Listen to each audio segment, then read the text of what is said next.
friends. All right, so today we are going to cover the difference between news and feature stories, and we're going to talk a little bit about interviews. I have quite a few slides, so I'm going to try to move quickly, but here we go. All right, let's see here. All right, news versus feature stories. So last week we talked about what is news, and news can be news and feature stories, go figure.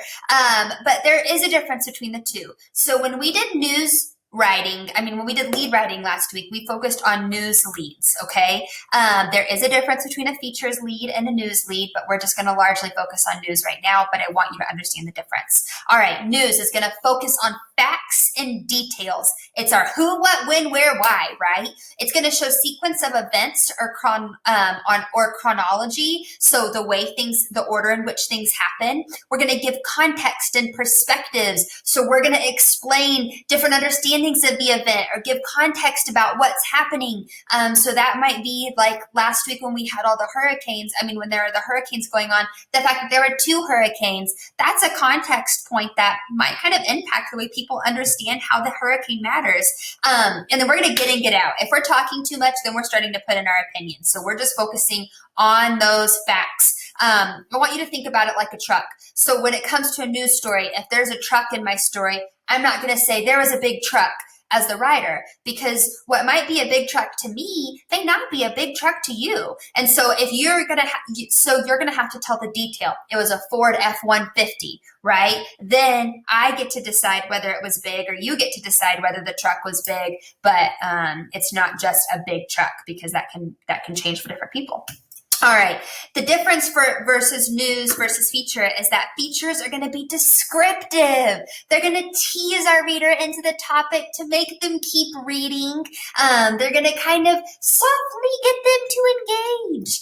They're missing that hard news lead. So they don't have the strong hard news who, what, when, where, why. Their leads tend to be more anecdotal. They tell a story.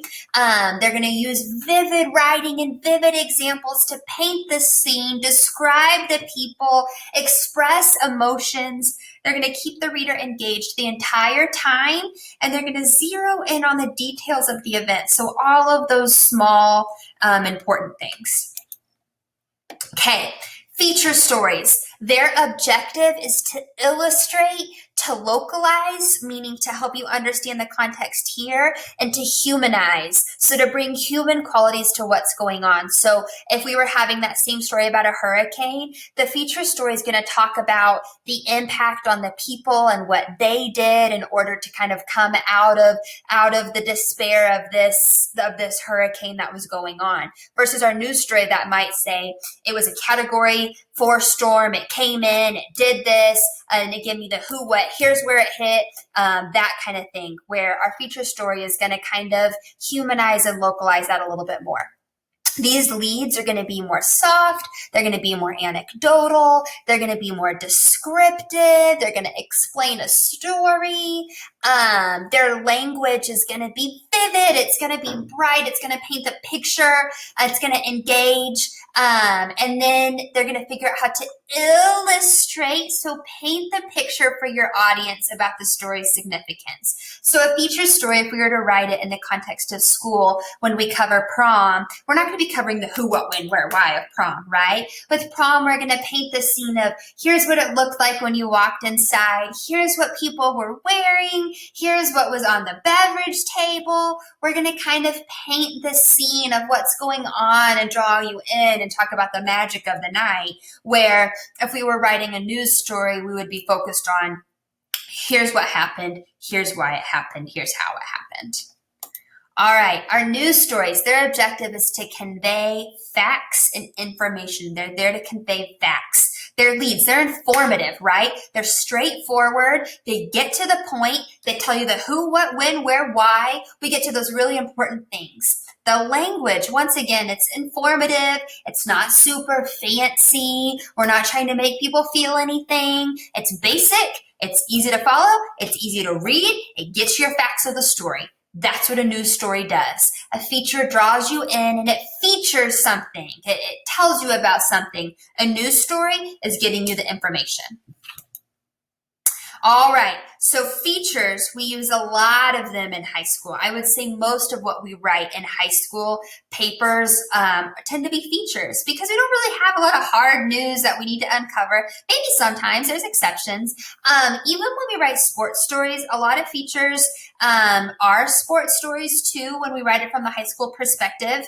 Now then, this can be a news story. So we can convey facts in terms of saying, here is the score, this is what the big plays were, blah, blah, blah, blah, blah, throughout the night. So we can have that where it doesn't have as much opinion, or not opinion, it doesn't have as much description maybe. But usually we're going to have a feature story to kind of explain what's going on within school. These can be profiles of teachers, profiles of people. There's exceptions, but this is kind of where we're largely going to be here. So we have two different types of stories, right? I don't want to go into interviews yet. We have our feature and we have our news story. And it's really important to know that these are really different. And you're going to write a lot of features and high school newspaper stuff. We don't write as many hard news stories, but they do exist and they're really, really important to understand. So I hope this helps. And I hope you have a lovely day. You're smart, you're wise, you're kind. Know that you go with all the amazingness in the world. All right. If you need help, let us know. Bye.